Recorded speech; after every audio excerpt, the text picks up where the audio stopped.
Hello and welcome to Herein Lies the Peace of God in the Awakening Together Sanctuary. The Awakening Together Sanctuary is an assembly of equals joined in common purpose, awakening to one true self. Within an appearance of many faiths, many cultures, and many symbols, we seek to discern one truth and to rest in its embrace. The host of Herein Lies the Peace of God is Reverend Jacquelyn and Eckert, the President and Minister of Awakening Together. Our co-host is your favorite anarchist preacher, Reverend Glen Ganaway, integral scholar. A Course in Miracles says this about discerning one truth. Nothing real can be threatened. Nothing unreal exists. Herein lies the peace of God. Sing glory, glory, hallelujah. How wonderful thy holy name. Now I can see with God's own vision, and I see peace instead of pain. Yes, I see peace instead of pain. I can see peace instead of pain.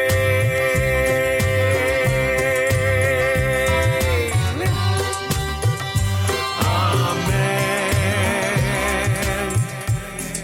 Hey everybody, welcome to Herein Lies the Peace of God.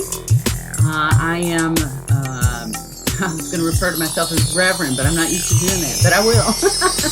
I am Reverend Jacquelyn Eckert. I am President Minister of Awakening Together. And if you are listening to this program, it's probably because you're on Awakening Together or on the Awakening Together radio. My co-host is Reverend Glen Ganaway, and we call him our favorite anarchist preacher. Yes. I'm a mystic. I call myself a mystic anarchist. My name is Reverend Glen Ganaway. Yes, and I'm ordained interfaith minister, and I'm an integral mentor, and I have a BS in healthcare, and I love A Course in Miracles. And we're going to talk about the clarification of terms. And I'm having a whole lot of fun doing this with you, Jackie. I really, really, really am. It's really enhanced my understanding of the course, and actually improves my other two lessons that I do during the week. It's been very helpful. Have you discovered anything in your in reading this that's been interesting to you? Yeah, thank you for asking. I'm really surprised. I don't think I might have skimmed the clarification of terms once, but I don't even think I remembered it was in there. And in fact, a few years back, I went through the course and came up with my own glossary that really helped me understand the course, piece it together in a way that made sense for me. So it's interesting now to come back and see, that that's what they say that term means. And essentially, the same things that I came up with in the glossary that I made.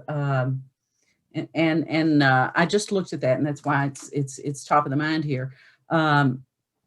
So we'll see if we end. I know we end up the same place, but we'll see how we piece it together. Given I know that's what the most wonderful thing about this conversation that we have every week, or beginning to have every week, is that you and I will read the same exact thing and come to the same exact conclusions, and have completely divergent ways in which we got there. We started at the same place, it ended the same place, and we go like I go around this way, and you go through this way, and I go up, and you go down, and then I go down, and you. It's just absolutely fascinating that. And she actually talks about those specifics in this.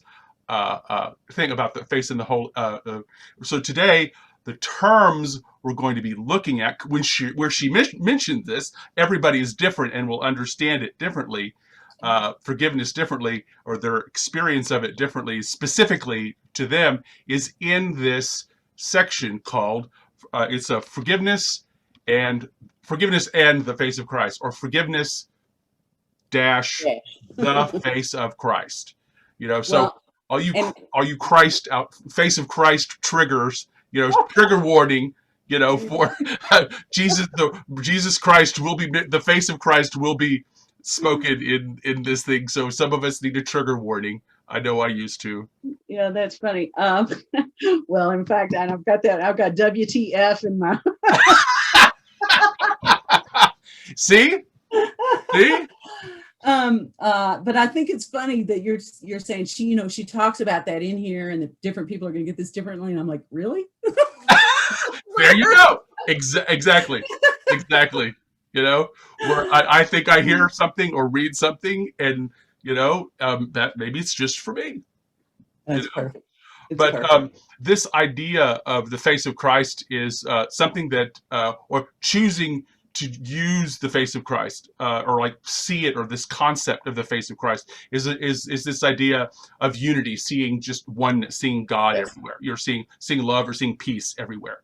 That's sort of the way the way we're going to talk about it. So today, if you've been following me or been listening to me for a few weeks, you know that I've suddenly begun to lose my mind when people park in the pedestrian crosswalk, and park, when they go out right, they don't go. The crosswalk goes in front of. They'll have the light, the intersection, the crosswalk. I don't know whether there are crosswalks where you are, but there's where people go back and forth on a city street.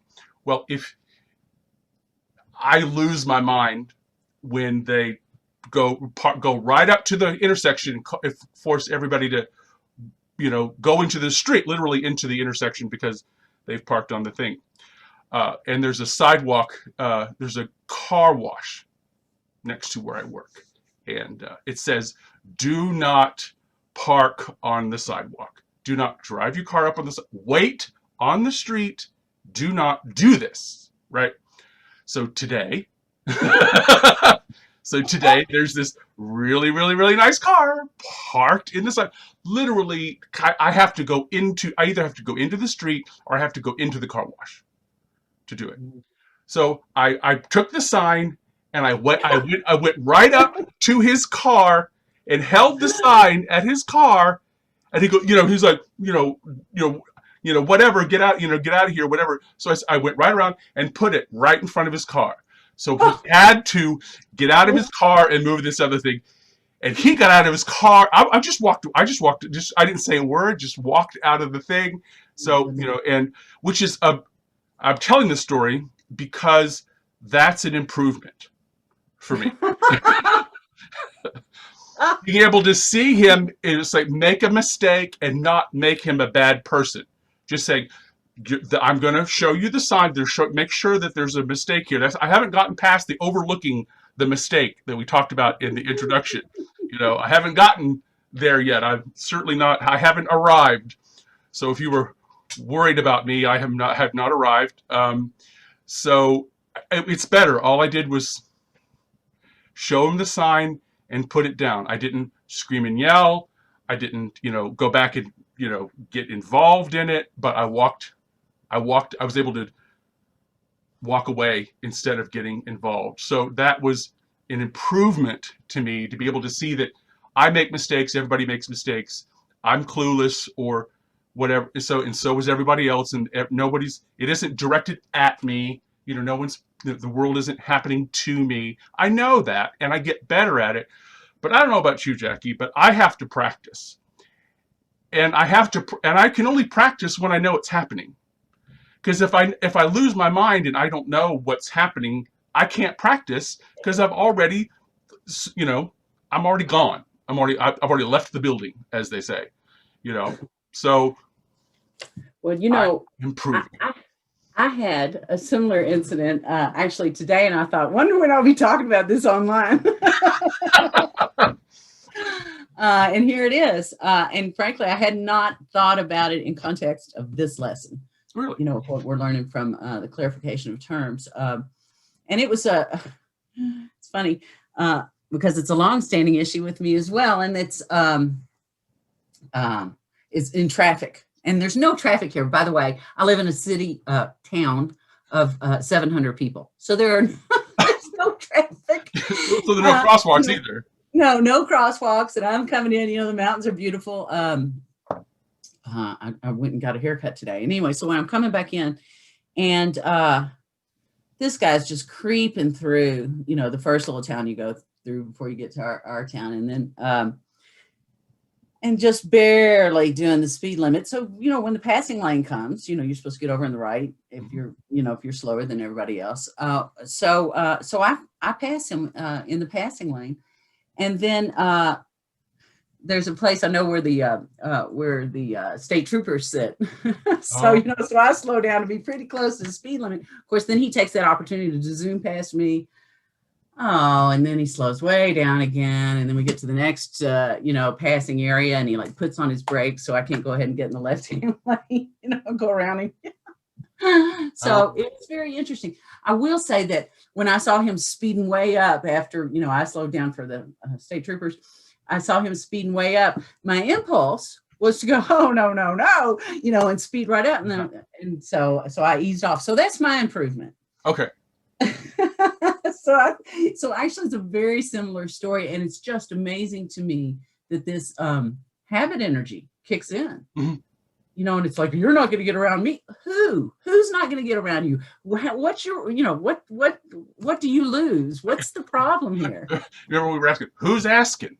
It's the same thing. It's the same thing. What do I care if he gets there before I do? Or if I have to go 5 miles an hour slower? I mean, I know. Well, I have, Yolanda and I've just begun driving on the semi-regular again. So I haven't been in car culture, I kid you not, Jacquelyn, in 20 years. I have not owned a car in approximately 20 years. And I just bought a car. So it's true. I can understand why there's road rage in the world. I totally get it, because there's this thing that we do about our own. See, I call it the animal mind. This like jockeying for position and power and everything like that. So how can I see past this, animal mind, this competition mind? Yeah. How do I see past or see through it or see it for what it is? And that's why this lesson is so very cool, because she doesn't say it exactly like that. I say it like that. It's like be careful. The perspective is an animal mind, and truth is the mind of God. So we're trying to work with the in between is where we live, going like this probably. Like a pinball. Like a ping pong ball, going back, and hopefully and each time we go over, we spend a little bit more time over here before we bounce back into the thing. A little bit more time. And it was really encouraging. The only other thing I'll say about this, and then we're gonna, I'm gonna read you what we're talking about. Is I don't know, but if you know this, but Krishna Das has a satsang like every month on video. It's quite lovely. He does his he does the Hanuman Chalisa and all. It's just beautiful. He's somebody I really admire. I've been listening to him for a very long time. So he got a question. It's a satsang. He gets questions. He answers questions online, and he answers the questions. And he goes, so one of the questions was, how have you deepened your understanding of God or whatever since the COVID or whatever like that? And his answer surprised me. He said, I have no idea. He said, I'm not trying to get anywhere. Yeah. I'm not evaluating where I've been and where I'm going or anything like that. I'm practicing.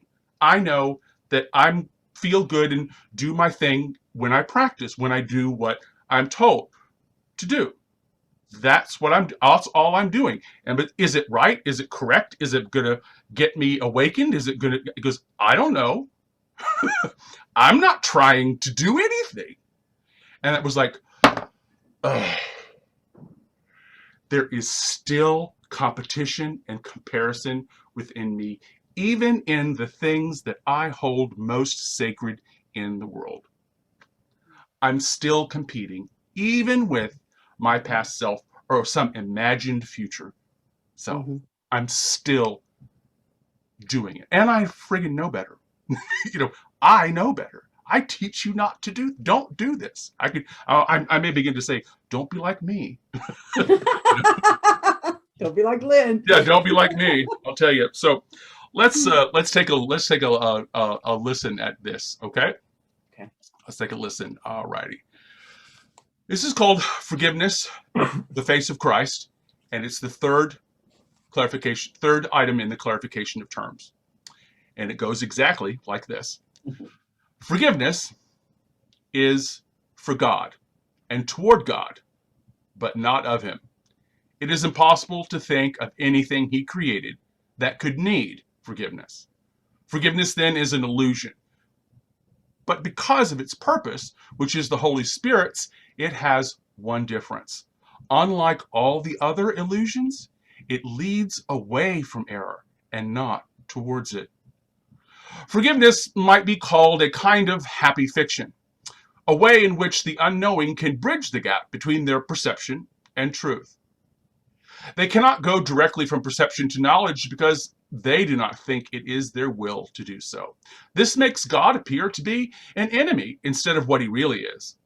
And it is just this insane perception that makes them unwilling merely to rise up and to return to him in peace.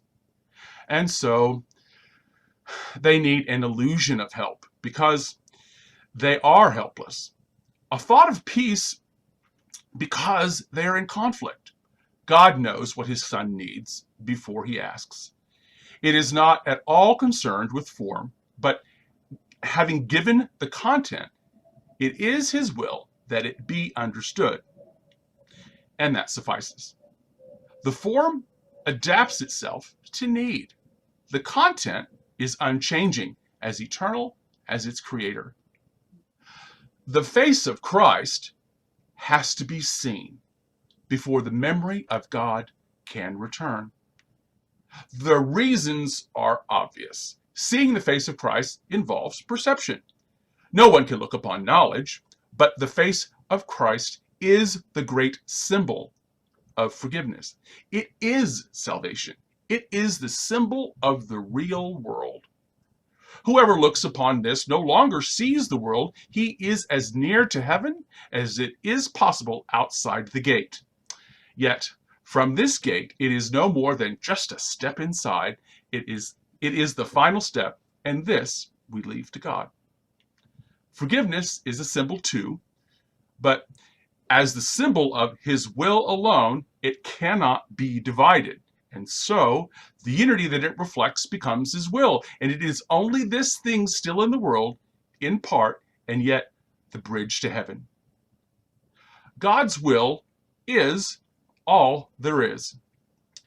We can but go from nothingness to everything, from heaven to hell. Is this a journey? Not in truth, for truth goes nowhere, but illusions shift from place to place, from time to time. The final step is also but a shift. As a perception, it is part unreal. And yet this part will vanish. What remains is peace eternal and the will of God. There are no wishes now, for wishes change. Even the wished for can become unwelcome. That must be so because the ego cannot be at peace. But will is constant as the gift of God. And what he gives is always like himself. This is the purpose of the face of Christ. It is the gift of God to save his son. But look on this, and you have been forgiven. How lovely does the world become in just that single instant when you see the truth about yourself reflected there.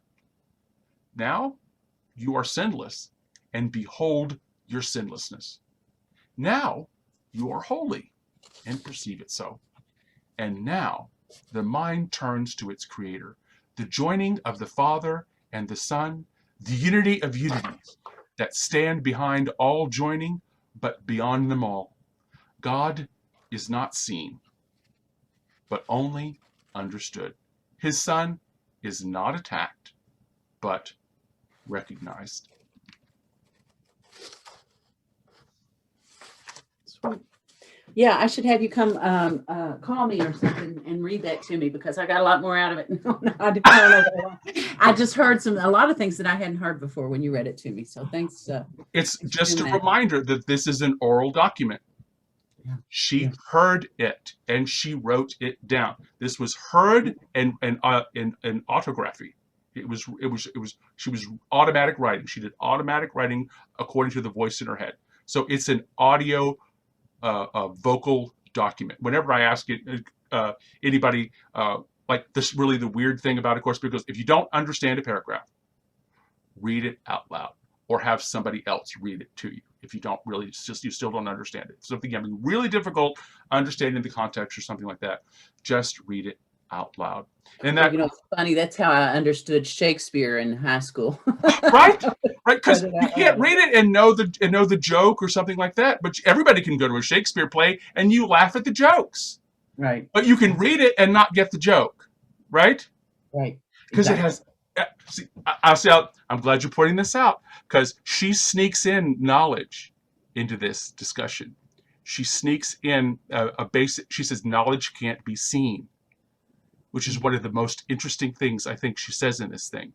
But why don't you begin with telling us how why don't you give us your notes? I did the reading first, so why don't you tell us your interpretation or what you're getting from this, or what you think we should pull away from these terms. All right. Well, I'll just tell you what my notes say. Yeah.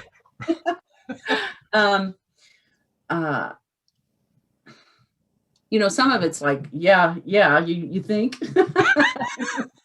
Yeah.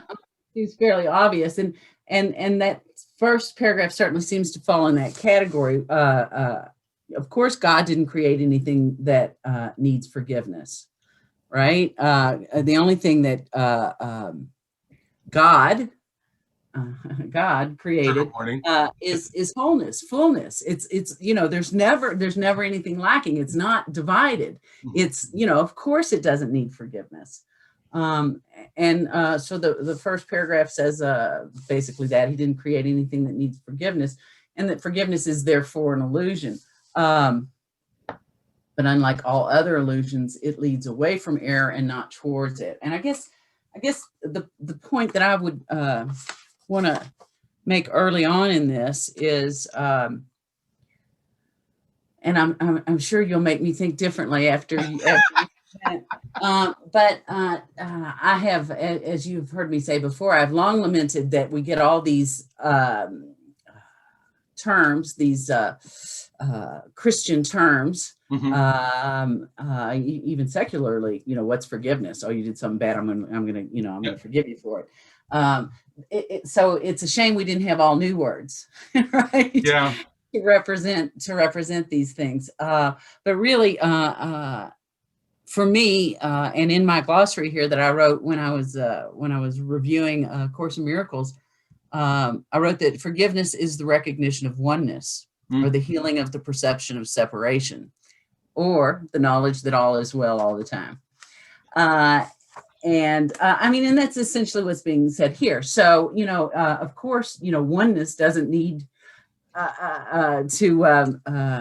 learn that it's one, right? Oneness doesn't need to be repaired. And that's what God created. Let's see. I did like her reference to forgiveness as a happy fiction. It's just so sweet, right? A happy fiction. It's a fiction, of course, because the illusion is separation. The illusion, the belief in separation. The illusion is that there could be separate things, and that's the only perception that needs to be corrected. And that is just an illusion, right? It's already all fixed. So that's why. So you have to put forgiveness, or the recognition of, or the remembrance of oneness, in the illusion category. I liked how she said that we haven't crossed this bridge because we don't believe it's our will to do so, and therefore God and God's will, those are the enemies, right? When the truth is, it is our will. It is our will. I mean, I think it takes us right back to the question that we asked last week, right? Which is, wait a minute, whose will? Who are we talking about? Who wants something different here? Because if we drop into our hearts, if we make room for the possibility that voice is not our will, then we reconnect. That we really reconnect and with the one will. And it's not a journey. It's right there. It's right there. So let me see what else. Yeah, and so to that end, and to the clearly to the definition of forgiveness, the only actual choice is where I choose to put my believing attention. Do I choose to put it on competition, separation? I better get mine before you get yours, all of that stuff. Or do I step back and go, okay, this is what appears to be happening, but I know that that's not the truth. And I think, and we talked about this last week too, that there's an active component in this. You know, it takes me to take my foot off the gas in my example from earlier and let the guy go around me. I guess it takes action for you not to take that sign and beat up the guy's car. Yeah, it did. But it's an understanding, but I think we act on that understanding. You know, we put our money where our mouth is. We give our believing attention to, again, as always, one or the other. I'm believing in conflict and separation, or I'm really seeing that that's not the truth, that only oneness is the truth. Let's see. Okay, let me look at this paragraph. I see what I've written, but I'm like, how does that relate to what he said? So let's see. Okay, it says it's an insane perception, you know, thinking God's the enemy and we have a separate will. And so they need an illusion of help because they are helpless, a thought of peace because they are in conflict. And basically my contemplation on that is, because I do believe in a separate will, I seem to have the illusion of choice. I seem to have that illusion of choosing between just those two things I talked about. In reality, there's no choice. In reality, truth doesn't need me to choose truth, right? So truth is great without, you know, my believing attention. But if I want to experience the peace of God, then I make the choice not to believe in this separation, not to believe in this conflict. I choose peace. And let's see. Here's my WTF note. The face of Christ, this is paragraph 3-4. The face of Christ has to be seen before the memory of God can return. What? I mean, again, I don't see the reason to steep this in all this Christian stuff. Just tell me, you know, because the face of Christ involves perception, she says. So I say, well, why not just say we need to learn to perceive truly? We need to learn that even though our eyes see separation and competition and hate and all those other things, that is truly just a misperception on my part. And then turn that over to what does know, which is ultimately Holy Spirit or my right mind or my inner wisdom. It knows. And if I will do what I talked about a while ago and just take a step back and drop into my heart, then I know. I mean, I have no desire to beat that guy, you know, who was trying to get around me in his car. If I'm in my heart, none. Let's see. I did have something in here that I wrote about that. Okay. Yeah. What this means in practical terms. So let me just, I don't think I've left anything out. Well, I said, of course, God takes the final step. There's no I to take it, right? I know. Interesting with true perception. Where's the I? Who's the, you know, who's going to take that step? It would have to be God which is all of us, which is one thing. So, that's a interesting way to talk about it, but I absolutely agree. So let me tell you what I said this means in practical terms. I said, I cannot be opposed to anyone, and in that moment, remember my true nature, which is without opposition. Without opposition, there's only peace.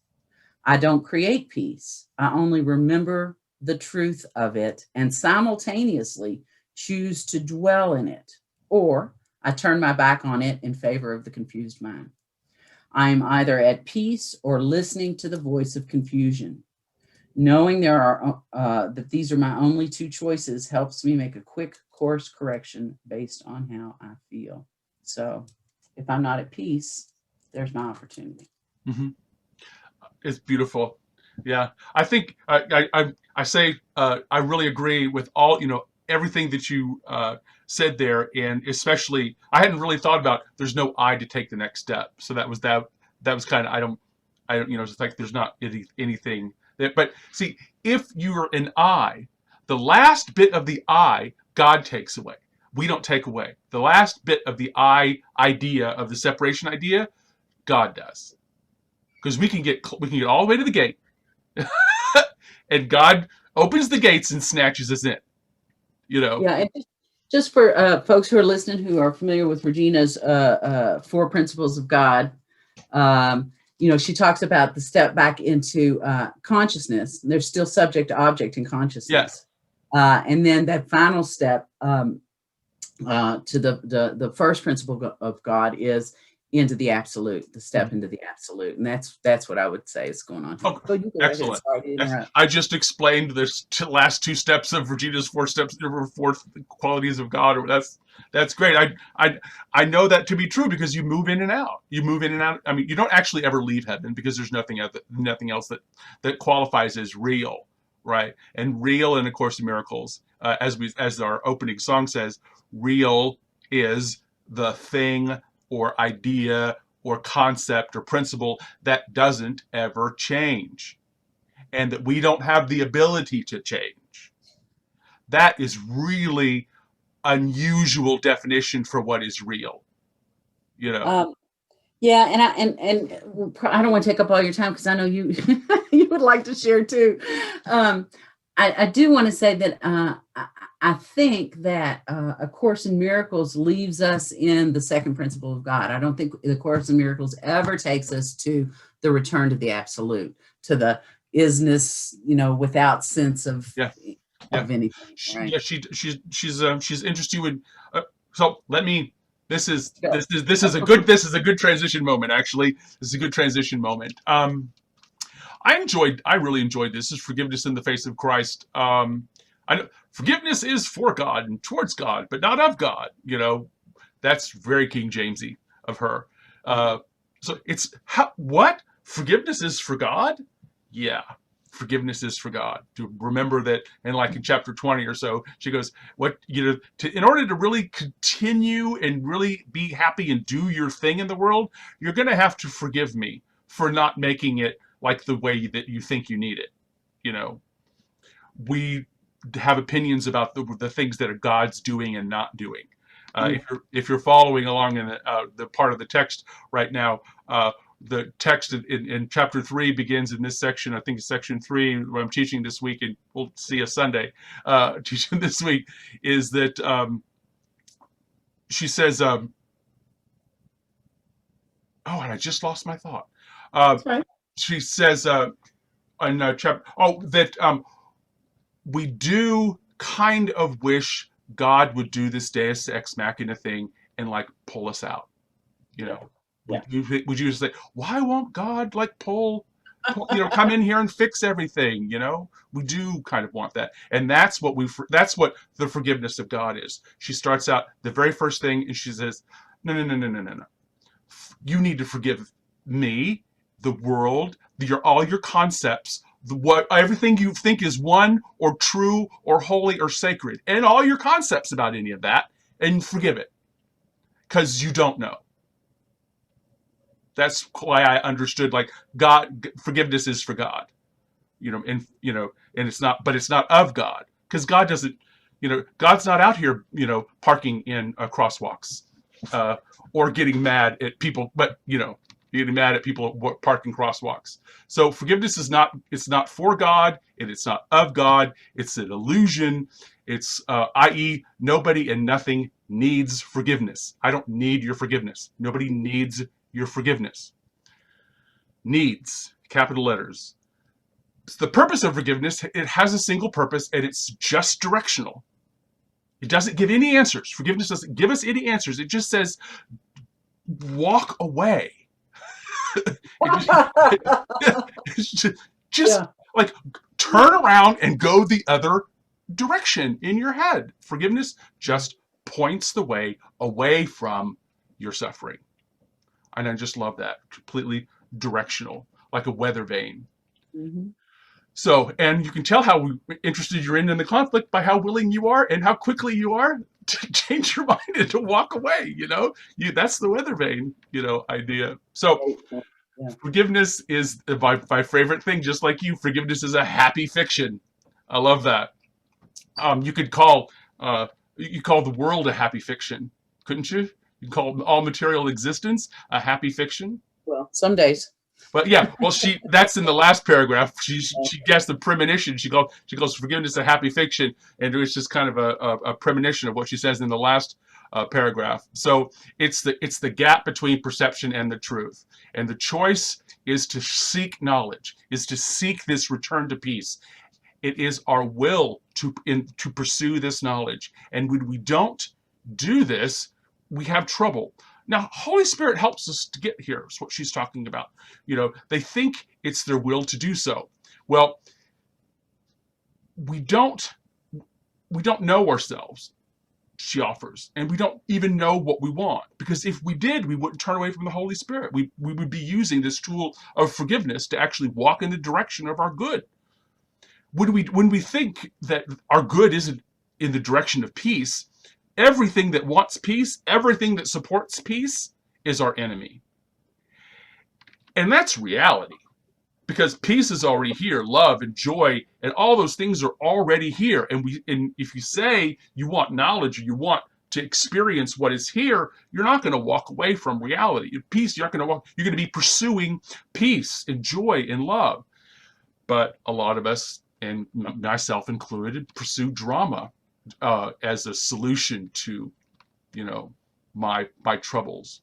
Forgiveness is the thought of peace. It's very, very simple. It answers conflict, and conflict, she gives us the definition, is the thought of helplessness. She does. Conflict is the thought of helplessness. Mm. I love she that. says that in here, does she? She says, thought is the peace is the thought of helplessness. Forgiveness is the thought of peace. Forgiveness is the symbol of the real world. Okay, gates of heaven. Forgiveness is the thought of peace. Okay, Spirit helps. Do this. All right, you don't have to stop just because I asked. We can go back and look at this again. Go right ahead with what you're. Okay. Thought of helplessness. Sorry. Sorry, I interrupted you. No, this is good. This is why we're both doing it. Mm. Okay. All righty. Helplessness. Well, actually, it says, and so they need an illusion of help because they are helpless, right? Yeah. Helpless. Yes. That's it. C. That's the first sentence in C3. Yeah. Illusion of help. The illusion of help, and so they need an illusion of help because they're helpless. Because they think, because they have the illusion of helplessness. A thought of peace become a thought of peace because they are in conflict, and so they need an illusion of help because they, the unknowing, are helpless. A thought of peace because they are in conflict. So helplessness is the thought. Conflict is the thought of helplessness. It's kind of gets around. I know, it's interesting. That's how my mind puts things together. This gives us the illusion of help. It's really, really helpful because we're already in illusion. So it's like the thorn that removes the thorn. Yes, of course. So these forms of forgiveness change according to their need. That's what I was talking about earlier. So the forms of forgiveness change according to the need. Like, so I need to learn certain lessons. So the certain things are going to happen to me in a certain way so that my brain can understand this idea of forgiveness. And you're going to learn forgiveness in a different way. My mom is going to learn forgiveness in a different way with different things. There isn't one little path. It wasn't. So God is really, really, really good at, or the reflection or material existence is really good at, or if we're paying attention, right? Really good at pointing out where we've made mistakes. And in doing that, points to our good. And forgiveness is accepting the pointer for the good and letting go or overlooking what we think we know or what we think we want. Because what we found out, if we're being honest, is that everything is based on peace. Nothing else is available if their peace isn't there. Absolutely first. So these are very fundamental concepts. And the face of God has to be seen. So she calls this the forgiveness. She calls the face of Christ the symbol of forgiveness. She calls it salvation. And she says it precedes the memory and the reality of God. And it can be seen. The way I interpreted that, the way I understood it, was it has to be brought into the moment. You have to take action on it. You can't just have the intellectual idea of forgiveness. You have to physically, not put the foot on the gas, not lose your mind, not say the nasty. You have to physically have see it and not do it. That's forgiveness. That's why it has to be, this idea of has to be seen. Oh, I see it, so I can see the consequences. I can see where this is going. I see the world that this creates. It can be seen. So when you say, oh, and then you see, when you remove your stuff, you see it. And it has to be brought. I love it. And so I see I was mistaken. I see that my perception is mistaken. Yeah, and quickly change your mind and say, let go. See, it's not that we choose to see what's real. We're choosing to see what isn't real. Right. Because we don't have to choose to see what's real. If we choose not to see what's real, what is real is available for our experience. And I use the word experience more than I use the word seeing, although it's again a perception kind of thing. And it is a symbol. I call forgiveness the thorn that takes out the other thorn. That's what I really do use that a lot.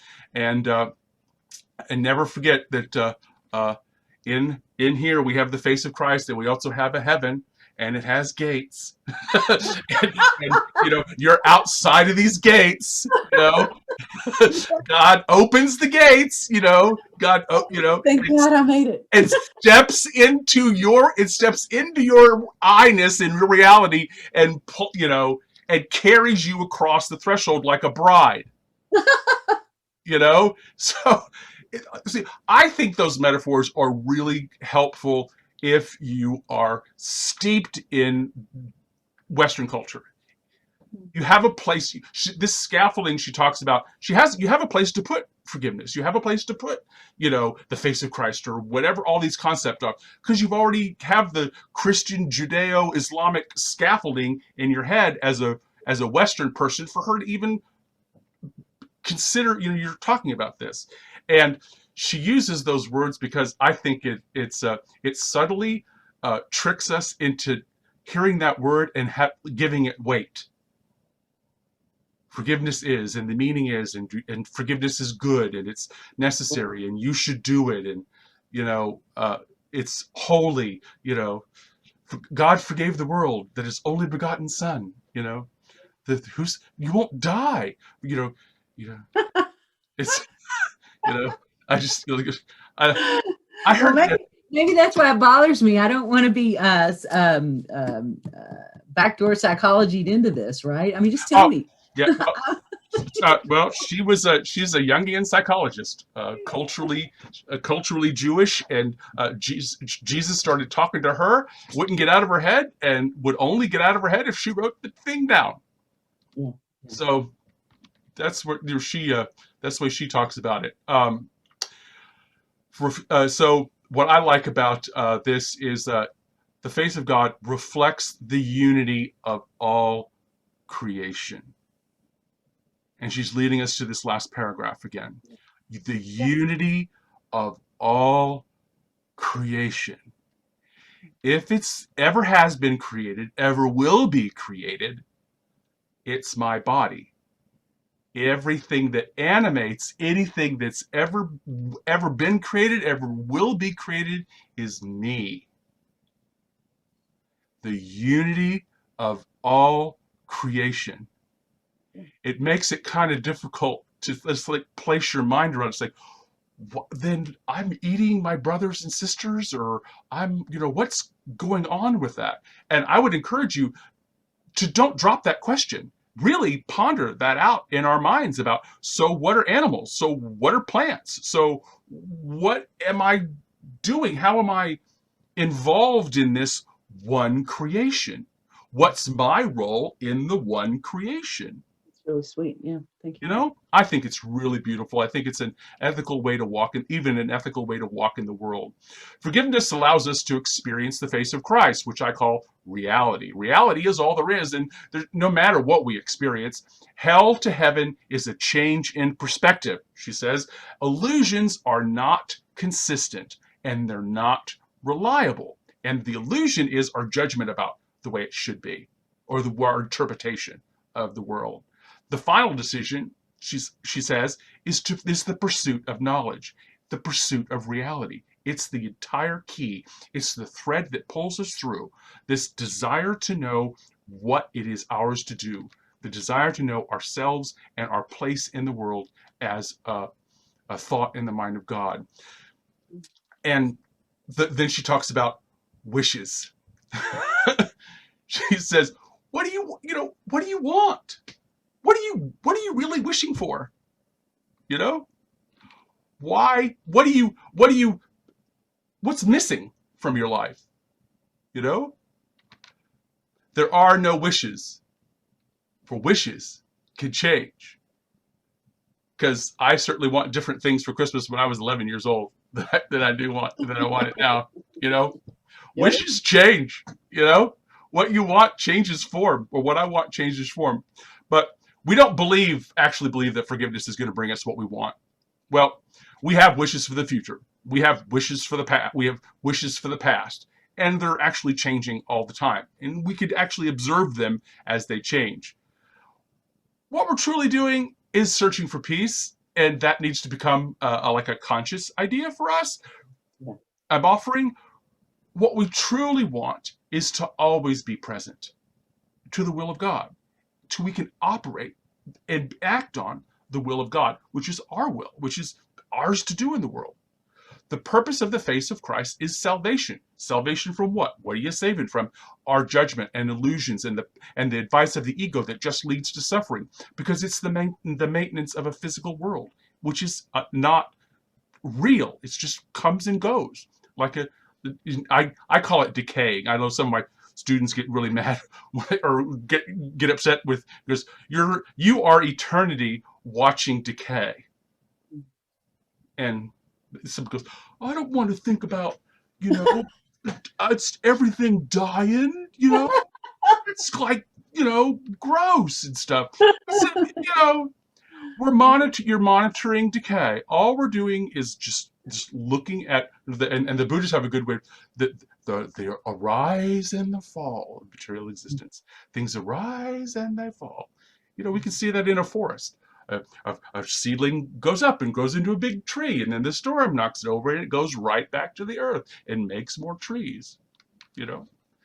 So this is so she says in the last paragraph, she says, if you're able to normalize this way of thinking in your head, you got a commander, and you got Holy Spirit, and you got an ego. And if you listen to the ego, we're going to be headed directly into suffering and illusion. You listen to the Holy Spirit, and you have a chance of experiencing peace in the real world. And the off chance that God's going to snatch you into heaven. So, he's not busy that afternoon. Yeah, but it might not be this afternoon. But you have to get really close to the gate, okay? Really, really, really close to the gate, apparently. So how lovely does the world become when we do this? It's actually already lovely, and we don't see it because we want it another way. We think it'd be better some other way, with these people in it or not in it or whatever like that. The world reflects the truth about our experience. Sinless and holy as is the world. That's who we are. We are actually sinless and holy. And the world is too. Because it's a reflection of us. If we see it correctly and it's reflecting God correctly or accurately, or we can see it accurately, would be maybe a better way of saying it. Or vision is the word that uses it in A Course in Miracles. If we see with vision, we're actually seeing sinlessness and holiness. Now we have space in our minds for the voice of God. This voice of God, this Father and the Son, the created and the Creator, are the unity of unities. The unity of unities. Don't you want to be a part of that? I want to be a part of that. God is understood in the world, but not recognized. God is understood in the world, but not recognized.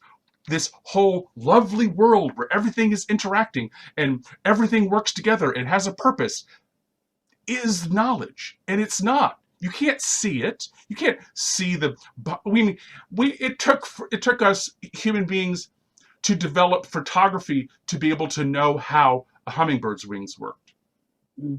We had to develop high-speed photography before we could figure out the figure 8 torque in a hummingbird that keeps it aloft.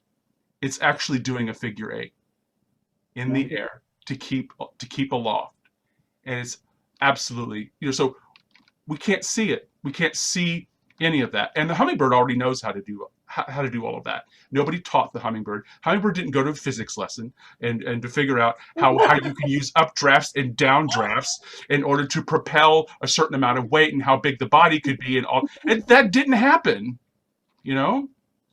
So this unity of unities is what we're going at, that we can experience. And she says, if we do this and we live in this lovely world, our desire to attack and control others will go away.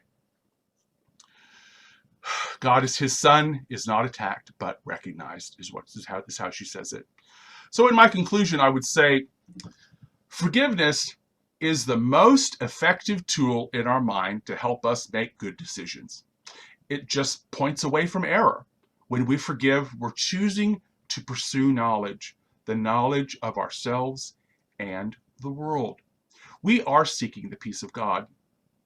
Reality.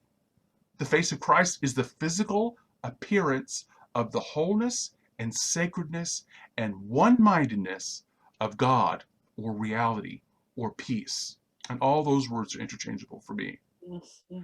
When we pursue wishes of safety, abundance, or any physical experience, we're wishing for only the hollow symbols of happiness, fulfillment, or love. God wills us to experience the peace of God.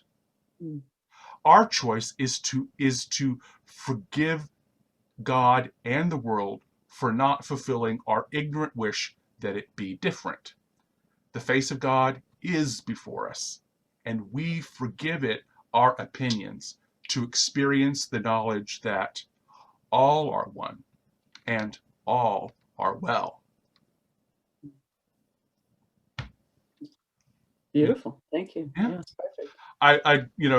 She goes I like permaculture a lot as well. You know what permaculture is? I have no idea.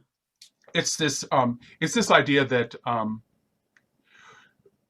we can work with nature and create the way nature creates in order to feed ourselves. So we plant, instead of planting rows of corn, we plant trees and nuts and some corn, and all. So it's an ecosystem. You create an ecosystem for the corn, and you'll get really healthy, amazing corn if you create the system that produces corn on its own. If you recreate it. Interesting. So that, and it's soil restoration and all these things. So and what they say in permaculture is that there are no weeds, and there are no bad plants. There are no invasives. There are no weeds. There are no, so it's fulfilling a request from, weeds come and they cover the bare soil, and they fall, and then the first succession of trees comes in, and those are the short-lived trees, and they fall and they shade. Well, the trees that take longer to grow, like the oak and the things like that, take longer to grow. You need those baby trees to grow up and die so the other trees can come up, so you can have a healthy forest, and the understory will have nuts and berries and fruit and all these things in it, and the story under that will have like roots and so you can mimic what nature is already showing us how it works. See, that's how I think about God a lot as well. God is one thing. God is one thing producing all things. And when we participate, like permaculture talks about, in our part, we have a niche. Maybe we're the weed, or the old oak, or the new growth, or the bee, or the thing that, whatever it is, we have we're here. We're necessary. We're necessary in the mind of God. We can't pull any of us out. So that whole lovely world that she talks about, that we can see and interact with when we use the tool of forgiveness, basically deciding that you're not going to be fooled by yourself anymore. Right. Yeah, that's a good definition. It is. It's like, I'm not going to, this makes me upset. I'm not going to do that anymore. But how many of us go right back to doing the things that they know it's going to hurt us? That's, it's called addiction. It's called codependency. It's called, obsessive compulsive disorders. It's called, all these things. It's it's got to work this time. This is just the only way I get relief. And then the relief isn't joy. It's just distraction. So I just think so I'm learning, I think it's really it's been helpful for me to pull this orthodoxy out of forgiveness, because in what we didn't say is, in another part of the Course of Miracles, she defines forgiveness as forgiving them for what they didn't do. Right. And that's always what I remember. That's perfect. Yeah. Pull this orthodoxy out. I like the way you put that. Well, these crazy orthodox definitions, which I'm glad she didn't make up another word. I don't want to learn. I say all the time, because I don't want to wear a robe. If I have to follow God or be a part of God, I don't want to wear orange forever. I don't even look good in it. I don't want to shave my head. I don't want to, stop having sex. I just don't want to do that. It's just like, why? Now, that may be true for some people. Now, and I'm saying that if God is saying, wear this or do this, please do that, because this is no joke. But I once was joking with Holy Spirit, and I said, because I was listening to a lot of Kundalini chants and stuff like that, and they're all wearing turbans. They're all wearing beautiful turbans and beautiful sounds, and I love Kundalini chant. We do a lot of chanting in this house. So I was joking with the Holy Spirit. It says, I bet you're going to make me wear a turban, aren't you? You're eventually going to tell me, because I'm learning all this, is this my future? Am I going to have to wear a turban? And she said, no, but I might make you wear an orange jumpsuit. That's right. I don't know what's in my own best interest, right? Because it's like you have solidarity with the least of it. You no, but I may ask. You need to, because that's basically what Gandhi did. Gandhi took off the trappings and the wear and the presentation of a Brahmin, because he was Brahmin, and took on the clothing and everything like that of the untouchables. Yeah. So in our society, the untouchables or whatever is somebody who's in prison. Mm. So she said, she was very clear. She goes, "Oh, you think you're so funny, You think you're so like, oh, you think the worst thing I could do? You think the worst thing I could ask you to do is wear a turban? Just wait. Because it might be an orange jumpsuit. Oh, that's great. So that's also, is like, how willing am I to engage in the real world? or to be aggressively be me in the world. And I kind of worry about how I feel about the word aggressive, but it's kind of aggressively, be myself, unflinchingly be myself in the world, and the challenge of that. How does that make you feel? Good. I really appreciate your perspective on all of this. It really broadens my understanding. I think that I want to be somewhat superior, not to you, to maybe to the course. Maybe I know. Course. God. What do you do with these words? Whatever words are used, it's very sweet. I mean, however you say it, it's very sweet. And in fact, couching things in these terms, I think you're absolutely right, draws on the Judeo-Christian our history with that, I mean, we were all raised, all of us probably within hearing of our voice. Well, you almost can't do it. With symbols, and it's like, and I don't know if you believe in a historical, actual historical Jesus or not, but certainly, but certainly, the even the terms that were used purportedly by this Jesus character were the Father, my Father, the Father and our one, right? He could just as easily, not in that time he couldn't just as easily, but if he were saying that now, he might say source and I are one, or something like that. That's why hermeneutics is so important. Who was saying it? Who are they saying it to? And what is the world in which they're saying it in? Because it can be very, very, very different. He uses what I've been told is that the word, what I like to remember is the word that the character Yeshua or Jesus or Joshua or whatever we're going to call him says it. He says the kingdom of the kingdom of heaven. He talks about the kingdom of heaven a lot. But I had a Aramaic scholar. I listened to a lecture on an Aramaic scholar. He goes, the way that he uses this, he says it's queendom. He says the literal actual word he's using is queendom. So he goes, my Father who lives in the queendom. So that's just a really interesting. Let's talk about those steps of God again. It's like I'm leading you to the way home. You're all, we're all subjects of the Queen, but but I don't. Or again, the birthplace of everything, the genesis of everything, the quantum field, one might say, in this day and age. Yeah.